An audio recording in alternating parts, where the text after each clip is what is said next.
Okay, well, what we were just talking about is the,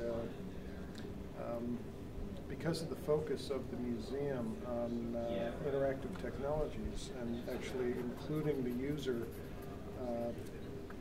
physically within the content of the exhibit, we can use the exhibit content to encourage physical interaction of visitors to the museum with the space, and so, for instance, we could have a floor of heel strike technology that's combined with a interactive display using something that tracks the user in 3 dimensions through the space. And as, for instance, a student might be standing there, moving around and actually changing the viewpoint in the displayed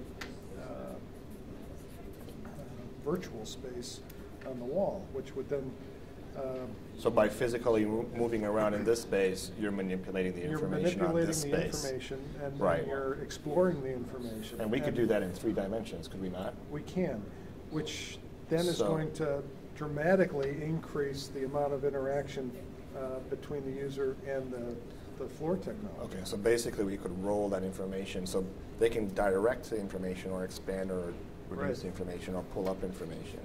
Okay, so then once they understand that, then maybe these things even have codes on them that begin to talk about how you could begin to move or influence certain behavior based on where you are in space. Well, we might even be able to detect acceleration, vertical acceleration here. So we can jump? So jumping. Oh, let's do that. Yeah. I like that. Yeah, which would then reflect dynamics in the displayed computer graphics space. Right. I love that. Let's jump. Let's jump. If I can draw that, that would be fun. I could see kids doing that now.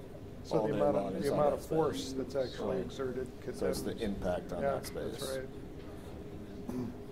And just like a multi-touch screen where you can have different gestures for different, for 2 or 3 things touching the screen, we could have it be able to detect multiple users on the floor. So you could have interaction between people viewing the exhibit.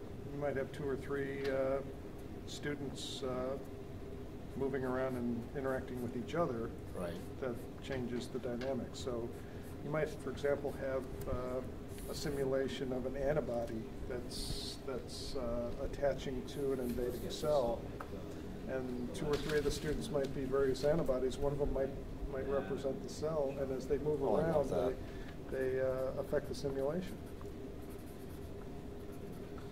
So that would tie directly into the idea as that when you're moving through this space, you are a part of the exhibit. That's right. You are representative of the cell moving through the body, right? Right. So then we would transform the building shell and space to be more representative of a particular exhibit or a particular part of a body. Or at least a sort of a category of topics. So I love that. Yeah. So you could see that you are there. Right. Yeah. So you'd be able to track yourself visually and even from a data standpoint as to where it is that you are impacting or how you're impacting a particular display or exhibit as a cell. Right. I love that. You know, Mike, there's a game in there somewhere. There is, actually. There's a game in there. Okay, we should write this down. We should probably write this down. That's right. What's today's date? Because that would be amazing. I could see people really, beginning to kind of even compete, kind of, to be part of that exhibit. Well, yeah, you could use technologies that we have available to us today. For instance, the Connect kind of technology and the various kinds of game technologies that draw the user into the game. This is just expanding on that theme. Right. I love it. Love it. Okay. Done.